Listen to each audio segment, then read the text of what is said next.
கேரள மாநிலம் சபரிமலை ஐயப்பன் கோவிலில் இன்று கணிசமான எண்ணிக்கையில் பக்தர் தரிசனம் செய்தனர். இதுகுறித்து நமது செய்தியாளர் ரமேஷ்குமார் வழங்கும் தகவல்களை தற்போது பார்க்கலாம். ரமேஷ்குமார், வணக்கம்.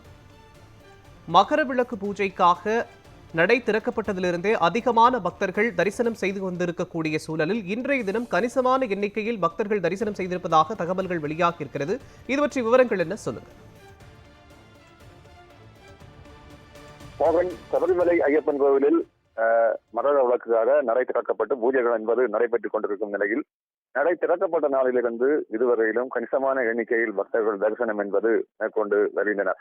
அந்த வகையில் நடை திறக்கப்பட்ட நாளிலிருந்து கடந்த 2 நாட்களுக்கு முன்பு வரை நாள் ஒன்றுக்கு 1,00,000 பக்தர்கள் வீதம் தரிசனம் என்பது மேற்கொண்டு வந்தனர்.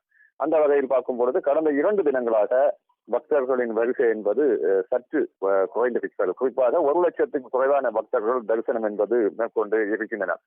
நேற்றைய தினத்தை பொறுத்த அளவில் 82,163 பக்தர்கள் தரிசனம் என்பது மேற்கொள்ளப்பட்டிருக்கின்றனர். அதே போன்று இன்றைய தினமும் கணிசமான எண்ணிக்கையில் காலை முதல் பக்தர்கள் நீண்ட வரிசையில் நின்று தரிசனம் என்பது மேற்கொண்டு வருகின்றனர்.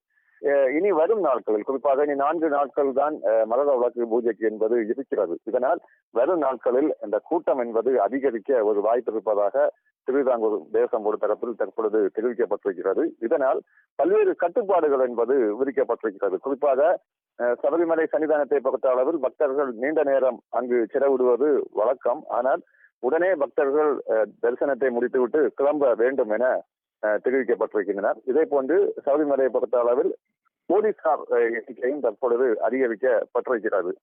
இதே போன்று 13ஆம் தேதி 40,000 பக்தர்களுக்கு அனுமதி என்பது வழங்கப்படுகிறது. குறிப்பாக ஆன்லைனில் மூலம் 35,000 அதே போன்று ஸ்பாட் புக்கிங் மூலம் 5,000 என 40,000 பக்தர்களுக்கு அனுமதி என்பது வழங்கப்படுகிறது. மகர விளக்குக்கு அன்று பார்க்கும் பொழுது ஸ்பாட் புக்கிங் மூலம் 5,000 அதே போன்று ஆன்லைனில் 30,000 என 35,000 பக்தர்களுக்கு அனுமதி வழங்கப்பட்டிருக்கிறது.